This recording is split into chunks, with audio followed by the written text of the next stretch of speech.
Hey, welcome to the We're Better Together podcast. I'm Ian Stevenson. And I'm Daniel Arduña. We come from different backgrounds, but we're working together. So our goal is to help you navigate being better together in the various sectors of your life by bringing you a once-a-month interview and some stimulating thoughts on the weeks in between. We hope this podcast keeps you tracking on building something better together, whether it's your marriage, your family, your workplace. We want to serve you. So here's today's episode. Hey everybody, we want to welcome you to another 10-minute tune-up. We want to do all we can to encourage you to build collaboration and teamwork wherever you are, whether it's your family, your marriage, your workplace, in your community. If you're working to pull people together, we want to help. So that's why we're here. And today we're actually going to talk about the idea of creating a culture where it's okay to fail. And you might wonder, how does that work with being better together? I mean, if you're trying to be better, you don't want to fail. But failure is part of the journey, and creating that culture, as you're going to hear, is a key piece to it. So, Daniel, let's jump in. Tell us a little bit of your thoughts on this whole idea of why is creating a culture of failure important to being better together? Yeah, I feel like I have a love-hate relationship with failure. Maybe some people out there only hate failure. I feel like I have a love-hate. The hate part, I don't like failing. It doesn't feel good in any way, shape, or form. Yet I feel like I've learned along the way that there can be a healthiness to how you approach failure. And when I think for myself, I think early on in me being raised up as a leader, I had mentors that allowed me and gave me permission, a word that you use, to fail. And I saw the difference that made. And I saw the relationship that it also helped build, because it allowed for me to dream. It allowed for me to leap big. But then I knew that mentors and people that love me would be there to catch me, would be there to walk me through those moments where maybe I did fail. But what also happened was that there were things where gifts, talents became exposed because someone allowed for me to risk. Someone allowed for me to leap, knowing that there was a chance of failure. There was also a chance of success, though.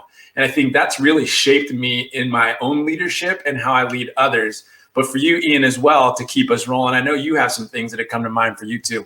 Yeah, I mean, exactly what you just said, bro. Like one of my very first jobs, I'll never forget my boss coming to me and saying, "Hey, Ian, I know you're stepping into this. It's brand new. You're leading people that are older than you. You're doing something you've never done before. And I just want you to know right off the bat, you've got the freedom to fail." And I'm like, what? I got the freedom to fail. Like I thought I had to be, I had a bit of a perfectionistic piece about me and was very driven to want to win.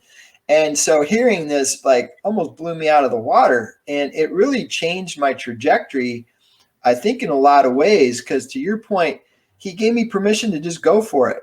And he said, I want you to have the freedom to fail because I want you to go for it. I want you to try things, do things that might not work out. But as long as you're heading in the right direction towards our goal together, it's okay. And, that shaped me, because I think had I not been given that permission, the way I'm wired, I would have been someone that would have just dropped a lot of shame and guilt on people when they failed. I would have pushed too hard. And even though sometimes you might feel like that's what makes things better, it really doesn't. When you give people that permission to fail as they're pursuing the goal and the focus, to your point, it brings out the best in them. It brings out creativity. It brings out, trying and innovating and doing things that they might never have done before, rather than if they're in this box where they feel like they've got to perform perfectly, or they're going to get guilt and shame and yelled at, and everything's going to come down hard on them. It's not going to bring out the best, So I completely agree with all your opening statements there. When we were talking earlier, you talked about a Tim Tebow thing you heard about. What can you share with that a little bit with everybody? Yeah, Tim Tebow had one of his famous speeches. It's kind of become known as the I Promise speech. And he played quarterback at the University of Florida. And there's a game that they lost. And they had this vision and goal, right, to win a national championship.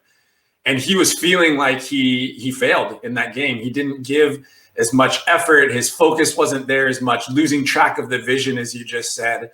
And yet what happened was he took that And to maybe the 3 words that we use, focus, adjust, persevere, he took this moment of failure, how he responded to it, and he came out and he made this speech about promising Gator Nation that nobody would work harder than him the rest of the year, that he would put everything that he has into what it is that he was doing.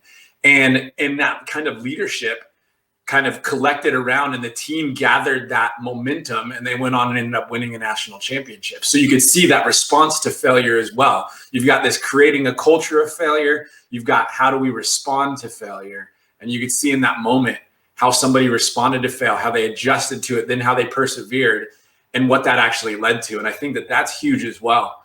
I think, Ian, for what you shared too, in the sense of what permission to fail can do, is that some people will be willing to jump onto a team, will be willing to come together. I've seen this happen in church community that I'm in, where I've got a 50, 60-year-old older generation, if you want to say, thinking about the generations underneath and saying, can we please create a culture that, yes, holds on to the vision of this community, but where we invite teenagers to participate in the prayers, in preaching, in leading out certain ministries. Let's walk alongside them. And what I've actually seen happen then is that teenagers are like, oh, a little bit of what you said. I don't have to be perfect. I can test this. I can try this. Now, all of a sudden, you've got generations working together because there was a sense of, we're not going to be afraid of failure. We're going to give permission. And now I've seen engagement happen, and I've seen relationship built, and a sense of being better together amongst generations happen within that. Yeah, I think, we call this podcast We're Better Together.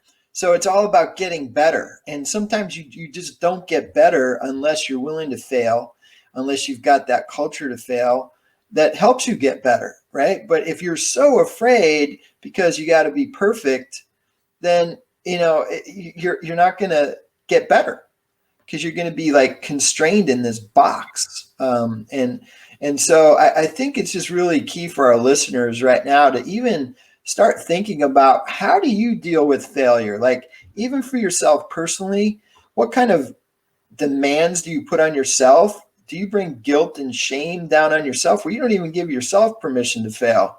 And when you do, you beat yourself up. Maybe you got to do a little work on that in order to bring your best self into the team, so that in the team that you're a part of, the marriage, the family, whatever, you have more grace. You have more willingness to let people fail, because God knows we all fail. Every single one of us screw up, and we need that grace and that understanding. But here's the danger. If you create too much of that culture where, it's just lackadaisical, go ahead and fail, you still need to stay focused on the goal. To your Tim Tebow point, they were still focused on the national championship. Yeah. That failure was not what they wanted, not what he wanted, but he used it to make him better. And if you can create that kind of culture in whatever setting you're working for unity, even if it's, even with your family, like with your kids, you want to pursue and build a great family together. Like, you can't expect perfection. You've got to create a culture that helps them learn from failure and grow from failure, and almost embrace failure, because then they're going to risk and do their best. So I hope all our listeners right now, you're starting to think about how you respond, how you deal with failure, what kind of culture you're bringing into your marriage, your family, your workplace. And that's an important question, because it's a part of what will make things better. Yeah, I would encourage our listeners as well. If you've heard any of our podcasts, our 10-minute tune-ups, we do use these words: focus, adjust, persevere. If I could encourage you in this idea of failure, remain focused on your goal, know your goal, adjust when needed, be willing to make shifts as maybe you fail in something, and then kind of break that down and figure out, how do I need to adjust to this? And at the same time, then to persevere, continue to press on.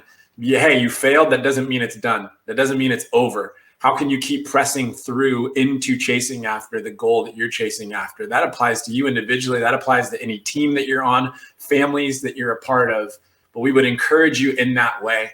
And then we would remind you that we've got interviews that happen once a month. The first Monday of every month, we drop an interview with somebody. You can find us on Spotify, Apple Podcasts, Google Podcasts. We're better together. Feel free to share this with anyone that is in your circles. We look forward to giving you more encouragement and bringing you more interviews soon. Yeah, and if you ever want to reach out to us, our emails are there at the bottom of the screen if you're on YouTube. If not, it's ian@wearetrellis.com and daniel@narrativecostamesa.com. If you've got questions, anything you'd like to hear more about in these things we're talking about, feel free to reach out to us. And if you would like us, if this is helpful to you at all, like us on whatever platform you're listening to it on. But we're so grateful to be a part of encouraging you to be better together in whatever setting you're in. So thanks so much for tuning in today. We'll see you next time. And you're not going to want to miss our next interview at the beginning of the month. We've got a real special one for you with Harris III, a guy who's traveled all over the world and done all kinds of magic, made $1 million by the time he was 21, has learned a bunch. Man, you're not going to want to miss that interview. He's got some great stuff for you. So we'll see you next time. And make sure that first Monday in May, you tune in to hear about that interview. All right. Thank you all. Have a great day. Hey, thanks so much for tuning in today. If there's anything you heard today that was helpful to you, that you think might be helpful to somebody else, please like, subscribe, and share this podcast so we can help others be better together as well.